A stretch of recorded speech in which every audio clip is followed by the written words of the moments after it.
¿Qué tal? Muy buenas noches a todas y a todos. Bienvenidos a esta emisión número 14 de Luciérnagas de esta segunda temporada. Ayúdanos compartiendo, comentando y reaccionando a esta transmisión de Luciérnagas.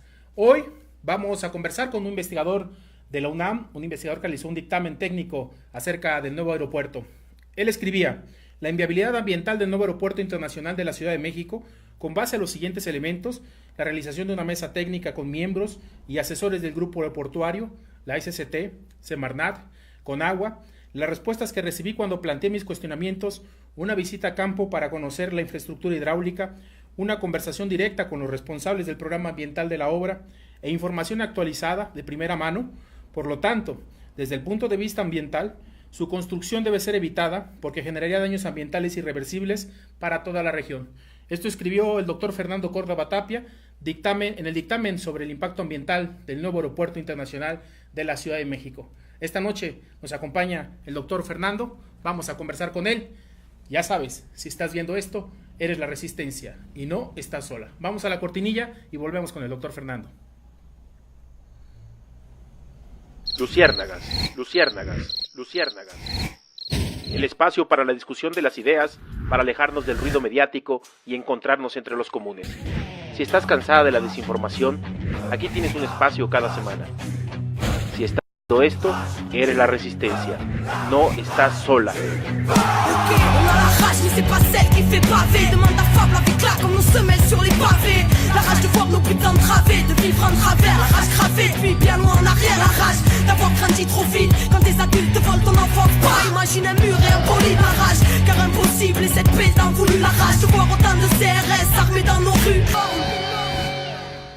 Ya estamos de vuelta en esta emisión número 14 de Luciérnagas. Ya se encuentra en este enlace telefónico el doctor Fernando Córdoba. Vamos a hablar con él con el dictamen que hace unos días se dio a conocer acerca del impacto ambiental del aeropuerto de la Ciudad de México. Doctor, buenas noches. ¿Qué elementos contemplan el dictamen que usted ha elaborado y han publicado recientemente? Si ustedes ven el dictamen, que es completamente público, en ese dictamen, digamos, sintetizamos todas nuestras preocupaciones en términos ambientales, y además, digamos, ahora están, digamos, reforzadas por información de primera mano, por recorridos con la gente que está haciendo el proyecto, ¿no? Con los encargados, digamos, de la parte ambiental. Todo eso, digamos, alimenta este nuevo dictamen. En términos generales, lo que estamos planteando es que el aeropuerto debe ser el impacto ambiental del aeropuerto debe ser entendido en el contexto actual de la ciudad, que es una ciudad completamente en crisis en términos ambientales, y en un contexto regional, es decir, tenemos que entender al impacto que va a tener el aeropuerto para la cuenca, para la ciudad, y no nada más limitarnos, digamos, al impacto que podría generar sobre el lecho del lago de Texcoco, que además es bastante fuerte. Sí, usted publicaba un tuit el día de ayer en el que decía: cancelar el nuevo aeropuerto tendría un impacto en el presupuesto para la infraestructura del 2019 y continuarlo en Texcoco generaría daños para toda la cuenca. Para mí es muy claro. ¿Qué daños en la cuenca causa el nuevo aeropuerto, doctor? Claramente hay tres problemas fundamentales en la cuenca, que son los con los que la gente que vivimos dentro de esta cuenca estamos todo el tiempo tratando de librar estas crisis, que son crisis ambientales al final. Uno tiene que ver con el agua, ¿no? Es decir, el agua vista desde un punto de vista de regulación, de por qué nos estamos inundando cada vez más en esta ciudad. Otro tiene que ver con el abastecimiento de agua potable, ¿no? Que es agua, pero es otro tipo de agua y es otro tipo de problemática muy distinta.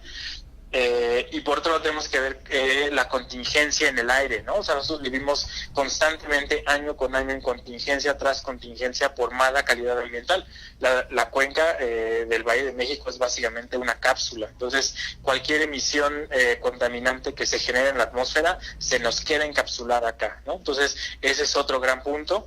Y el otro tiene que ver con la temperatura. La Ciudad de México, al no tener zonas de amortiguamiento de temperatura y estar sustituyendo, digamos, terreno natural con planchas de concreto, lo que pasa es que estamos aumentando la temperatura, y la temperatura se vuelve un problema muy fuerte en épocas de calor, sobre todo de salud pública, ¿no? Entonces, desde mi punto de vista, en una sociedad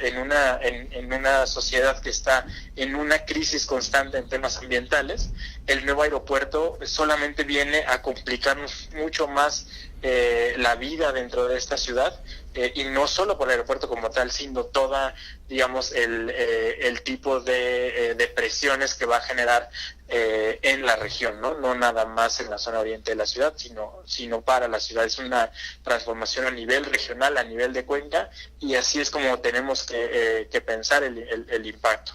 Ahora, en términos del tuit que escribí, justamente lo que yo veo es eso, o sea, no podemos comparar un impacto económico con un impacto ambiental, es decir, normalmente la parte ambiental queda completamente excluida de las discusiones, sobre todo en temas de infraestructura, y yo creo que estamos en un punto en el que tendría que ser central la discusión ambiental, independientemente cuánto cueste, ¿no? Es decir, si vamos a generar un problema de regulación con el agua en la ciudad, ese es un problema que no podemos medirlo en si son 100,000 millones, 50,000 millones, digamos, el impacto que van a tener las inundaciones es mucho más grande.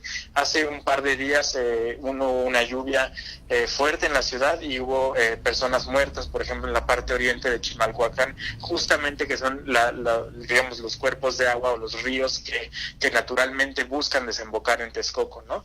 Entonces, ¿qué pasa cuando uno pone una plancha de concreto sobre áreas de regulación? Pues lo que hace es que terminas inundando toda la zona aledaña. Entonces es gente que verdaderamente vive en una cuestión de riesgo constante cada vez que cae lluvia en esta ciudad. Usted ha puesto especial énfasis en el lago Nabor Carrillo como una experiencia de recuperación, y parte de su documento que hace público como dictamen habla de que la Ciudad de México está catalogada internacionalmente como una de las ciudades con mayor riesgo de quedarse sin agua potable. ¿Cómo vincula este lago, esta experiencia de recuperación y lo que quieren hacer de él como una laguna regulatoria, de regulación más que lo que es ahora? Claro, el lago Nabor Carrillo es central en toda esta discusión, es decir, el lago Nabor Carrillo nos permite entender todo lo que está mal en términos del manejo del agua en esta ciudad. Entonces, el lago Nabor Carrillo es un lago artificial que se creó en los años 80 por el doctor Nabor Carrillo, y la lección que él quería demostrar, es decir, entre otras cosas, la idea de tener un lago ahí era para demostrarnos que el problema del hundimiento de la Ciudad de México tiene que ver con la extracción de los mantos acuíferos. Entonces, imagínate que la Ciudad de México está sobre una esponja mojada, ¿no? Que es el lecho del lago de Texcoco, de los 5 grandes lagos. Entonces, esa esponja, digamos, lo que soporta el peso de la ciudad es el agua de esa esponja. Si nosotros estamos secando los mantos, que es lo que estamos haciendo actualmente, sacamos el doble de agua de la que permitimos que se infiltre, es decir, cada vez estamos secando más la esponja. Lo que pasa es que el peso de la ciudad entonces empieza a hundir, ¿no? Entonces, el problema del hundimiento de la ciudad tiene que ver con la extracción de mantos acuíferos, y Nabor Carrillo lo comprueba y lo demuestra creando ese lago. Es decir, para crear el lago, lo que Nabor Carrillo fue delimitar la zona del lago, que son 1,000 hectáreas, extraer agua del subsuelo, y de manera natural el peso colapsó completamente esta zona y se convirtió en un lago, porque el agua naturalmente fluye a esa zona de Texcoco, ¿no? Entonces, la gran lección de Nabor Carrillo era: si queremos empezar a resolver los problemas de fondo de la ciudad, tenemos que empezar a recargar los mantos acuíferos. De otra forma, vamos a estar cada vez más vulnerables. Es decir, la cantidad de agua de 2017 es muy similar a la del 2018, y así 2019, 2020, ¿no? Entonces, digamos, históricamente la cantidad de agua es más o menos la misma y el agua va a seguir llegando. El problema es que mientras más abajo esté la ciudad por temas de hundimientos, vamos a ser mucho más vulnerables, ¿no? Es decir, una pequeña lluvia nos va a complicar completamente la vida aquí con el paso de los tiempos, y eso es lo que hemos visto en términos de inundaciones en la ciudad. Ahora, ¿cuál es la solución a eso? Infiltrar agua, ¿no? Es decir, necesitamos proyectos de infiltración de agua que por un lado contengan el hundimiento de la ciudad. Y eso son básicamente las lecciones del lago y lo que nos demostró Nabor Carrillo con ese punto. Ahora, ¿qué es lo que estamos haciendo en términos de manejo del agua? Lo que no tenemos en esta ciudad son grandes extensiones donde podamos colectar el agua. Otra vez, todo es una plancha de concreto. Si uno ve una imagen satelital de la Ciudad de México, se va a dar cuenta que no hay zonas de infiltración realmente. No tenemos zonas donde manejar el agua. Entonces, como la inundación es un problema, ¿no? Porque el agua nos sigue inundando, porque nos estamos hundiendo, la lógica desde hace 400 años ha sido de secar el lago. Es decir, hacer más y más y más y más infraestructura para sacar el agua, que es un problema para que no nos inunde, y entonces no permitimos la infiltración. Entonces, como no infiltramos, entonces nos estamos hundiendo, entonces cada vez hacemos más infraestructura para sacar agua, y como también dejamos de infiltrar, entonces ya estamos sobreexplotando los acuíferos, ¿no? Entonces el acuífero de la Ciudad de México es el más sobreexplotado del país. Entonces, como nos estamos quedando sin agua potable, nos vemos obligados a tener que traer agua de otras cuencas, ¿no? Con grandes proyectos como el de Lerma Cutzamala para abastecer la ciudad, ¿no? Es decir, es un paradigma en el manejo del agua, y la única forma de resolver de fondo los problemas reales del agua de esta ciudad es el lago de Texcoco, ¿no? Y no solo Nabor Carrillo con el ejemplo, sino con las otras 10,000 hectáreas que están ahí y que han sido destinadas para la recuperación ecológica, y que obviamente el aeropuerto es incompatible con esta lógica mucho más certera, digamos, de tratar de resolver los problemas de fondo. Claro. ¿Y el impacto en términos de fauna de aves, qué detectaron ustedes? Nosotros, por ejemplo, justo una vez que Nabor Carrillo crea este lago artificial, se convierte en el ejemplo más importante de restauración ecológica en el país, ¿no? Y esto se reconoce así porque se vuelve el principal atractor de aves migratorias del centro del país. Es decir, donde más aves hay en la ruta migratoria es exactamente en el lago Nabor Carrillo, ¿no? Es decir, recrear ese cuerpo de agua lo vuelve muy importante en términos de rutas migratorias para aves. Nosotros tuvimos acceso a los datos del grupo aeroportuario de este año, y este año fue un año récord para ellos en términos de registros. En esa zona, digamos, registraron 330,000 aves, ¿no? Que es 330,000 aves registradas, ¿no? Es decir, las que ellos contaron. Claramente lo que hay es mucho más grande, pero nos da una idea, digamos, de la magnitud y la densidad de aves.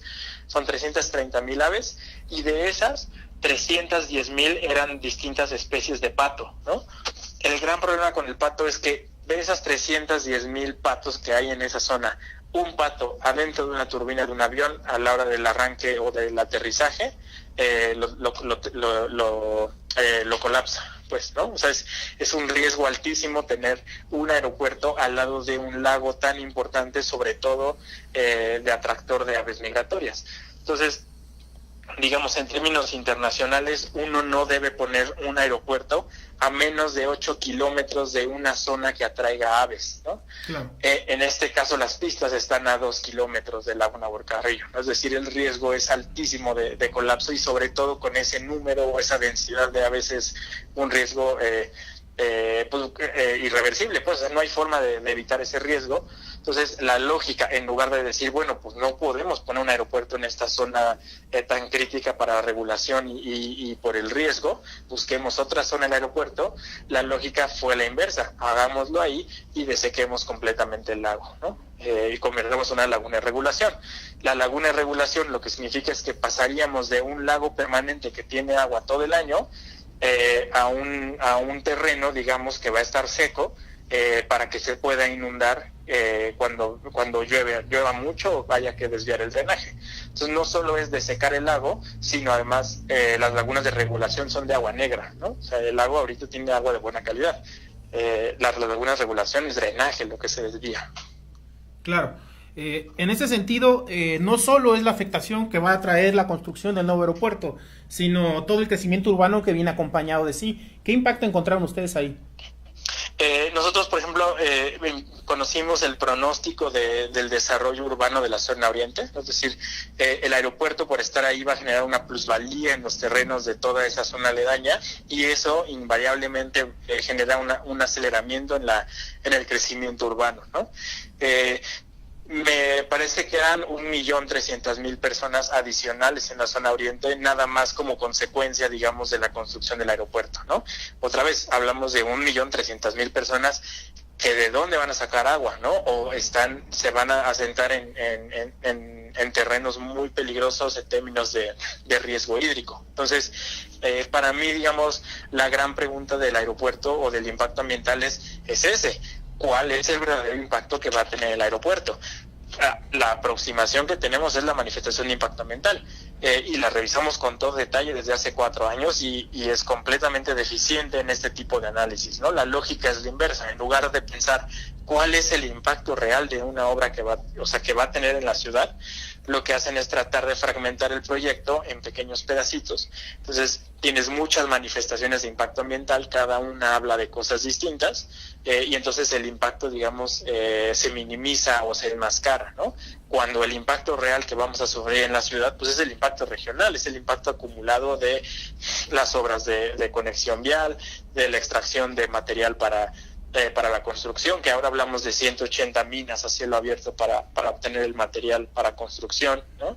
El crecimiento urbano, la pérdida del lago Navarcarrillo, poner, digamos, una plancha de concreto sobre el tapón de la tina, que el tapón de la tina es Texcoco, ¿no? Es decir, todo el agua naturalmente fluye hacia la parte de Texcoco, y desde ahí es donde se regula toda la parte hidrológica de la cuenca, ¿no? Entonces podemos pensar que es el tapón de la tina, y entonces ¿qué pasa si en ese tapón le ponemos una plancha de concreto, ¿no? Entonces desde mi punto de vista, el lago construir un aeropuerto sobre Texcoco es una pésima idea, casi en todos los sentidos. Claro, en este sentido tú planteabas una crítica a este programa de restauración o de reforestación que incluye el nuevo aeropuerto, supongo que viene la mía, en las medidas inclusive contemplaban especies invasoras. Platícanos un poco de eso brevemente para pasar a 2 preguntas finales. Sí, está muy bien. Sí, efectivamente, todo el programa de reforestación que ellos plantean para compensar, digamos, el impacto del aeropuerto, lo hacen con 2 especies, el cedro salado y la casuarina. Las 2 son especies invasoras y las 2 están catalogadas por la Comisión de Áreas Naturales Protegidas como las peores amenazas para la biodiversidad nativa en el país, ¿no? Es decir, ahora, ¿por qué tienen que sembrar estas especies?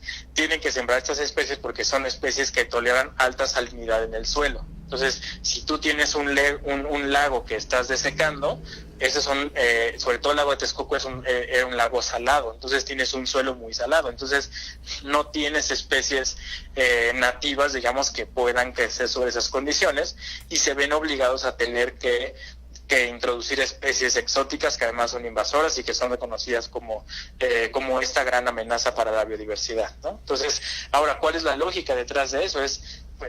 Hay una barrera biológica, pues, o sea, uno no puede transformar un lago en un bosque, ¿no? Claro. Por las condiciones. Entonces, para mí, desde un punto de vista, no podemos reforestar ahí. O sea, la vocación de ese suelo no es la de reforestación, es una vocación de sistema lacustre. Y entonces tratar de forzar a un lago a que se vuelva otra cosa, pues es en donde terminan encontrándose estos insentidos. Y el problema es, claro, tú siembras 300,000 especies, 300,000 individuos de cedro salado, y su dispersión de eso es incontrolable. Entonces, a lo mejor lo que dicen es, bueno, es que ahí no se vuelve invasor por las condiciones, claro, pero esos individuos terminan dispersándose en otras áreas naturales donde sí van a ser invasoras, ¿no? Entonces, bueno, para mí es un problema de lógica y de tratar de cambiar la vocación lacustre de algo a lo que no puede ser. Claro. Finalmente, 2 preguntas. Primero, ¿se puede recuperar el lago de Texcoco, como en este ejemplo que ya nos ponías de Navarcarrillo? Y finalmente, las alternativas al nuevo aeropuerto. Tú concluías ahí con Santa Lucía. ¿Es eso o es dispersar, crear pequeños aeropuertos al interior del país, que no todo se concentre en la Ciudad de México? Ok, sí, el lago de Texcoco es completamente rescatable, ¿no? Es decir, la zona federal de Texcoco tiene 10,000 hectáreas, ¿no? Que es una cantidad impresionante de terreno en el centro de la ciudad. Todo el polígono del aeropuerto son 5,000 hectáreas, es decir, es la mitad del polígono federal, y de eso lo que realmente ha habido un cambio irreversible es nada más la plancha de concreto de la terminal aérea, ¿no? ¿Eso se puede revertir, doctor? Sí, o sea, digamos, la parte de la terminal yo creo que sí es irreversible en términos del costo, pues no es que no se pueda hacer, sería muy costoso hacerlo. La parte de las pistas solo han sido cargadas con 60 centímetros de tesontle. Es mucho tesontle, pues son pistas muy largas, pero el tesontle se quita y se acabó, ¿no? Y ahora lo que nos enseñó Navarcarrillo es que efectivamente uno puede construir un lago, no te voy a decir fácil, pero claro que se puede hacer, ¿no? Y de hecho, antes de que se hiciera el aeropuerto, había un programa muy importante de Parque Ecológico Texcoco, que justo buscaba combinar, digamos, la recuperación del lago como lago de Texcoco, que funcionara para la regulación hídrica y para la infiltración. Entonces, digamos, había ya mucho trabajo hecho en términos de faltaba muy poco para recuperar Texcoco cuando ocurre el cambio de gobierno, y entonces se traiciona completamente toda esta idea de regresar a la vocación lacustre de la zona. Y sobre las opciones, sí, efectivamente, digo, sí, en términos ambientales, tiene muchísimas más ventajas Santa Lucía que Texcoco. Obviamente ahí estaríamos sujetos a que se hicieran los estudios ambientales pertinentes, las medidas de compensación que fueran adecuadas, ¿no? Pero digamos, en términos generales, es mucho mejor hacerlo en Santa Lucía que en Texcoco. Ahora, Santa Lucía tiene esta parte del problema aeronáutico que es el famoso estudio de Mitre, ¿no? Uh-huh. Y digo, al final a mí lo que me preocupa mucho es que todo el argumento se esté centrando en la opinión de una consultoría privada. Claro. Entonces, necesitamos grupos expertos que validen si eso es razón o no, porque, digo, tenemos registros del acompañamiento que ha llevado Mitre en todo este tema del aeropuerto desde Fox, ¿no? Entonces, yo sí tomaría, digamos, ese dictamen de Mitre con las pinzas, y más bien diría, se necesita un estudio serio de la parte aeronáutica. Si la parte aeronáutica se resuelve, pues entonces Santa Lucía es mejor opción. Ahora, si de plano Santa Lucía no se puede, pues entonces hay que pensar en otra opción. Pues, o sea, no tendríamos por qué, para un tema tan importante como el aeropuerto, quedarnos con una o dos opciones que no son muy buenas. Claro. Y desde ahí ya se había planteado el término, como dices, en Tizayuca hacer un aeropuerto, o a lo mejor en Santa Lucía son pistas de apoyo, pero no resuelve el problema, o amplías Toluca, y más bien resuelves, digamos, el problema del tráfico aéreo en la distribución del tráfico por medio de una red de aeropuertos y no con un aeropuerto central. Claro. Y para mí esa es la solución, y esa sería la forma en la que deberíamos empezar a discutirlo. Entonces, a mí tampoco no me encanta que solo haya dos opciones, ¿no? Es decir, a ver, ¿qué pasa? Imagínate si no fuera Texcoco o Santa Lucía, y fuera construir, seguimos Texcoco, o le ponemos pausa un año a Texcoco y lo resolvemos de otra forma. Claro. ¿No? Entonces, para ir, claro, pues pónganle pausa un año, ¿no? Sí. O sea, si llevamos tanto tiempo discutiendo, ¿por qué vamos a tomar una decisión que no está muy bien sustentada, ¿no? Pongamos pausa y entonces veamos otras opciones, ¿no? Y ahí yo creo que la consulta sería drásticamente en favor de pausa, ¿no? O sea, déjenlos revisar bien de entrada, que es lo que nunca se quiso hacer. Nunca se quiso revisar o poner a escrutinio público este proyecto, hasta ahora que pues ya lleva 3 años de construcción. Claro. Doctor, muchas gracias por haber estado esta noche en este programa. ¿Un mensaje final que quiera dejarle a la audiencia? Sí, yo creo que, digamos, en términos de infraestructura nunca se ponderan las cuestiones ambientales, ¿no? Es decir, quien toma la decisión, los inversionistas, los ingenieros, nunca consideran la parte ambiental, o sea, no es prioridad para ellos, y yo creo que los ciudadanos que, digamos, somos todos los que día con día vivimos los problemas ambientales, estamos obligados a poner sobre la balanza, sobre esa decisión, el tema ambiental, ¿no? Es decir, es una oportunidad de poner el tema ambiental en la prioridad o en la importancia que tiene a través de una consulta, y es algo que al menos sí me da esperanza de que se le pregunte a los ciudadanos, ¿no? El ciudadano vive esos problemas todos los días, el ciudadano se inunda, el ciudadano no tiene agua, el ciudadano tiene problemas respiratorios por contaminación. Entonces, claro que ellos van a poner en la balanza el tema ambiental, independientemente de que tradicionalmente no se haga, ¿no? Claro. Gracias, doctor, por haber estado esta noche en el programa. Estaremos en contacto buscando sus opiniones, cómo avanzando este proceso de consulta a nivel nacional y en otros megaproyectos a nivel nacional que, como usted dice, se les aprueban las mías y uno no sabe cómo son autorizadas esas manifestaciones de impacto ambiental cuando el daño al ambiente es evidente. Sí, completamente. Esa sería la idea. Entonces, muchas gracias por la invitación y, claro, seguimos en contacto para lo que quieran. Gracias, doctor. Buenas noches. Hasta luego. Ahí estuvo el doctor Fernando Córdoba. Creo que estamos en una coincidencia a nivel nacional. Los problemas ambientales que padecemos en todo México, el cambio climático que ya tenemos encima, es una consecuencia del desarrollo salvaje, no pensado solamente con la visión del dinero, del negocio, como decía. No se contempla otras opiniones sino la de los inversores. Hoy que está a consulta el proyecto del nuevo aeropuerto, es un momento importante para hacer un alto y repensar no solo ese proyecto, sino todos los megaproyectos en minería, en infraestructura que se están realizando y que finalmente terminan beneficiando a los mismos. Por eso, Luciérnagas abre todo este proceso de discusión. En las siguientes emisiones, no solo el tema del aeropuerto, otros proyectos, seguiremos discutiendo, dándole la voz a los que hasta hoy estamos sin voz. Y ya sabes, si viste esto, eres la resistencia y no estás sola. Nos vemos la siguiente semana. Luciérnagas, Luciérnagas, Luciérnagas. El espacio para la discusión de las ideas, para alejarnos del ruido mediático y encontrarnos entre los comunes. Si estás cansada de la desinformación, aquí tienes un espacio cada semana. Si estás viendo esto, eres la resistencia. No estás sola. On a la rage mais c'est pas celle qui fait baver. Demande à Fab, la vie claque comme nos semelles sur les pavés. La rage de voir nos putains través, de vivre en travers. La rage gravée depuis bien loin en arrière. La rage d'avoir grandi trop vite quand des adultes volent ton enfance. Pas imagine un mur et un poli. La rage car impossible et cette paix t'en voulu. La rage de voir autant de CRS armés dans nos rues.